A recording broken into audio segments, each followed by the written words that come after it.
ನನ್ನ ಹೆಸರು ದಾದಾಪೀರ್ ಅಂತ. ಈ ವೆಹಿಕಲ್ ಹೆಸರು ವೀರೋ. ನಾನು ತೊಗೊಂಡು 3 ತಿಂಗಳಾಗ್ತಿದೆ ವೆಹಿಕಲ್ಲು. ಏನಂದರೆ ಇದ್ರ ಬಗ್ಗೆ ಫುಲ್ಲು ರಿವ್ಯೂಸ್ ಇದೆ.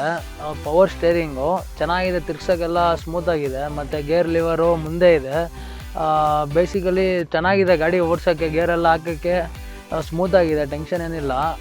ಮತ್ತು ವೀಲ್ ಬೇಸ್ ಎಲ್ಲ ಚೆನ್ನಾಗಿದೆ, ಆರಾಮಾಗಿ ಓಡಿಸ್ಬೋದು ಕೂತ್ಕೊಂಡು. ಮತ್ತು ಪವರ್ ಸ್ಟೇರಿಂಗು ಆರಾಮಾಗಿ ಸ್ಮೂತಾಗಿದೆ. ಬೇರೆ ವೆಹಿಕಲಲ್ಲೆಲ್ಲ ಇಂಥ ಫೆಸಿಲಿಟೀಸ್ ಇಲ್ಲ, ಮಲ್ಕೊಬೋದು ಕ್ಲೀನಾಗೆ. ಮತ್ತು ಗಾಡಿ ಲುಕ್ ಮಾತ್ರ ಸಕ್ಕತ್ತಾಗಿದೆ. ಮೇಂಟೆನೆನ್ಸು ಎಲ್ಲ ಆರಾಮಾಗಿ ಮಾಡಿಸ್ಬೋದು. ಬೇರೆ ವೆಹಿಕಲೆಲ್ಲ 4,000 5,000 ಆಗುತ್ತೆ, ಇದಕ್ಕೆ ಆರಾಮಾಗಿ 3,500 4 ಒಳಗಡೆ ಮೇಂಟೆನೆನ್ಸ್ ಆಗುತ್ತೆ. ಇವಾಗ ನಾವು ಕ್ಯಾಬಿನಲ್ಲಿ ಏನಂದರೆ ಫುಟ್ ಸ್ಪೇಸ್ ಎಲ್ಲ ಆರಾಮಾಗಿ ಕಂಫರ್ಟಬಲಿ ಆರಾಮಾಗಿ ಕುತ್ಕೊಬೋದು. ನಾವು ಕಾಲು ಹಾಕ್ಕೊಂಡು ಎಲ್ಲಾದರೂ ಲಾಂಗ್ ಹೋದರೆ ನಾವು ಸೀಟೆಲ್ಲ ಬೆಂಡ್ ಮಾಡ್ಕೊಂಡು ಆರಾಮಾಗಿ ಮಲ್ಕೊಬೋದು. ಒಬ್ಬನು ಮೇಲೆ ಮಲ್ಕೊಬೋದು, ಕೆಳಗಡೆ ಬೇಕಾದ್ರೂ ಒಬ್ಬನು ಮಲ್ಕೊಬೋದು, ಅಷ್ಟು ಸ್ಪೇಸ್ ಇದೆ.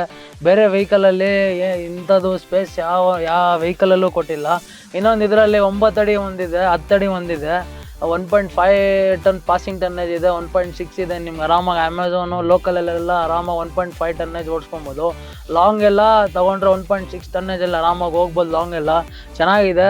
3 ಸಿಲಿಂಡ್ರು ವೆಹಿಕಲ್ ಇದು.